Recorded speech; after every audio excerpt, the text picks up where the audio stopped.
Hello friends, welcome to my channel R K GST helper. Friends, जैसा कि आपने thumbnail देखा कि कभी-कभी ज़्यादा बुद्धिमानी भी आपको समस्याओं से घेर सकती है, आपको समस्याएं में घिरा सकती है। ठीक है, तो थंबनेल में जैसा कि लिखा था कि चौबे जी गए छब्बे जी बनने और दूबे जी बन के आए। ठीक है, तो कुछ ऐसा ही अभी रिसेंटली एक जजमेंट आया हुआ है कलकत्ता हाई कोर्ट का। मैं देखिए आपको स्क्रीन पे दिख रहा होगा कि Lakshmi Narayan Shah versus state of West Bengal. ठीक है, तो क्या कहा हाई कोर्ट ने, जो कि अपील नंबर WPA 6227 ऑफ 2025। ये जो क्लियर जो आउटपुट्स आए हैं, जो कमेंट्स आए हैं, 14/1/26 का है।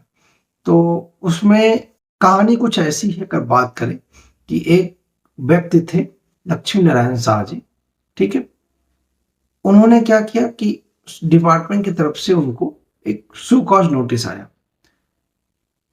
तो सबसे पहले एक कहानी के द्वारा अगर समझते हैं, ये इनकी समझने से पहले कि अगर आप रोड पे जा रहे हैं और आपका ट्रैफिक इंस्पेक्टर ने ओवर स्पीडिंग का चालान काटा, जबकि आपको पता है कि आप ओवर स्पीड में थे, तो आप अपने आप को सही साबित करने के लिए वापस आके और उससे कहते हैं पुलिस ऑफिसर से कि हमने तो ओवर स्पीड में नहीं थे, मेरे पास प्रूफ है।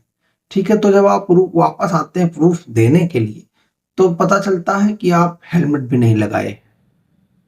तो वो पुलिस ऑफिसर देख के आपके ऊपर ओवर स्पीडिंग के चालान के साथ साथ हेलमेट का भी चालान काट देता है।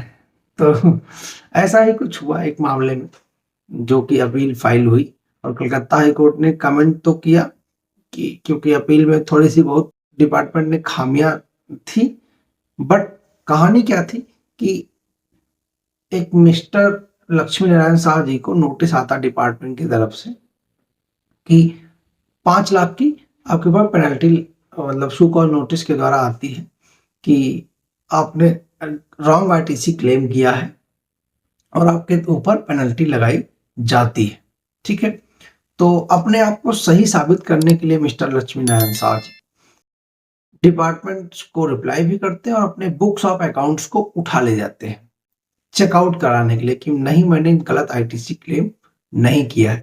जबकि मिस्टर को पता था कि मैंने गलत आईटीसी क्लेम किया है और कुछ और आईटीसी है जो डिपार्टमेंट स्किप कर दिया है, भूल बस छूट गई है उससे।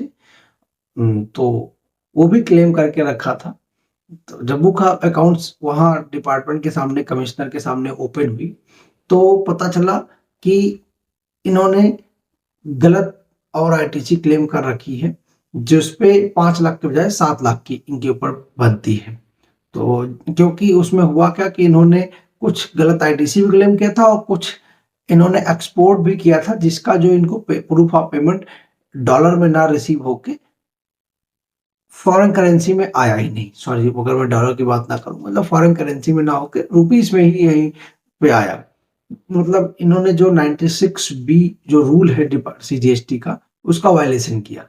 ठीक है, तो ये एक्सपोर्ट ही नहीं माना जाएगा और उस पर आउटपुट टैक्स बन जाता है। ठीक है, अब जो बात करें कमिश्नर, अब यहाँ पे डिपार्टमेंट करेगा क्या, जब उस बुक्स ऑफ अकाउंट्स को चेक करने के बाद 5 लाख के बजाय 7 लाख की उसकी बनती है पेनल्टी, तो क्या करेगा कि नए, मतलब मैं आप लोगों से एक क्वेश्चन पूछता हूँ कि इस केसेस में आप लोग क्या करेंगे कि आईटीसी को रिवर्स करके उसकी क्लेम, मतलब डिमांड को बढ़ा देंगे, या नया पूरा सू कॉज नोटिस और पूरी प्रोसीजर नया फॉलो करेंगे एडिशनल के केसेस में। तो यहीं पे जो गलती हुई डिपार्टमेंट से, वो समझने वाली बात है कि डिपार्टमेंट ने क्या किया कि नया सू कॉज नोटिस को इशू ना करके उसी में टैक्स इवाइज्ड कर दिया, उसको रिवर्स में डिमांड बढ़ा दी। ठीक है, लेकिन जो अंडर सेक्शन 107 सब सेक्शन 11 कहता है कि कमिश्नर को जो चाहिए था, क्योंकि उनको जो अधिकार मिले हुए हैं वो लिमिटेड लिमिटेड है। अगर आप पढ़ेंगे अपील का सेक्शन 11, तो उसमें उनको करना चाहिए था कि जो एग्जिस्टिंग आईटीसी इशू के अमाउंट को जो बढ़ा दिया इन्होंने, इनको बढ़ाना नहीं चाहिए था। इनको अलग से पूरी व्यवस्था लानी चाहिए थी डिमांड की। जबकि उन्होंने क्या किया कि और उसको पूरा प्रोसीजर फॉलो करना चाहिए था, पर्सनल हियरिंग का मौका भी देना चाहिए था, उसको सुनना भी चाहिए था, तब आप उसको बढ़ा सकते हैं। लेकिन उन्होंने हड़बड़ाहट में डिमांड को ही रेज कर दिया और इसलिए अपील में जब हाई कोर्ट पहुंचा मामला, तो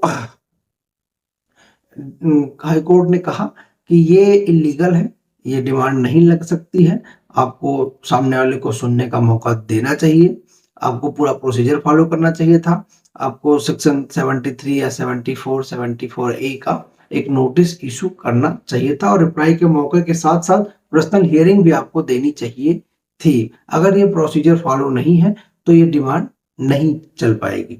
तो उस केसेस में फॉलो ही नहीं किया गया था, इसलिए डिमांड को रद्द कर दिया गया। तो फ्रेंड्स, ये तो एक ऑर्डर का जो पूरा एक रीको था, आपको समझाने का प्रयास किया गया कि जब गलती अगर आपको पहले से पता हो तो ऐसी अगर डिपार्टमेंट की तरफ से कोई नोटिस आती है तो अपने आप को सही करने के बजाय उस टैक्स को भर ही दीजिए। भर देने में आपका ही फायदा है। आपको फर्जी के और टैक्सेस इवेड करने से बचना चाहिए। आपके ऊपर ऐसी कोई पेनल्टी ना लगे, इन सब चीज़ों से आपको बचना चाहिए। तो आपको मैं स्क्रीन पर दिख रहा होगा जो जिसमें कमेंट्स आया हुआ है कलकत्ता हाई कोर्ट का, Lakshmi Narayan Shah versus state of Bengal WPA 6227 of 2025, 14/1/26 को ये कमेंट्स आया है। आप लोग देख सकते हैं जाके पोर्टल पे, खुद ही डाउनलोड करके पढ़ सकते हैं, लेकिन मैंने बस उसका एक रिकंसिलेशन आपको समझाने का प्रयास किया है। ठीक है, तो आई होप फ्रेंड्स आप सबको जो ये समझ में आया होगा। एक छोटी सी मैं आपको बात कहना चाहूंगा। गए थे वो घटाने को बोझ, गए थे वो घटाने को बोझ, कंधों से उतारने को, मगर खुद दे दिया मौका एक नया टैक्स बढ़ाने को। मगर एक खुद दे दिया मौका एक नया टैक्स बढ़ाने को। तो इन्हीं शब्दों के साथ मैं अपने वाणी को विराम देता हूँ और मिलते हैं न्यू वीडियो में ऐसे ही एक नए ऑर्डर या नए अपडेट्स के साथ। Bye bye, take care, thank you.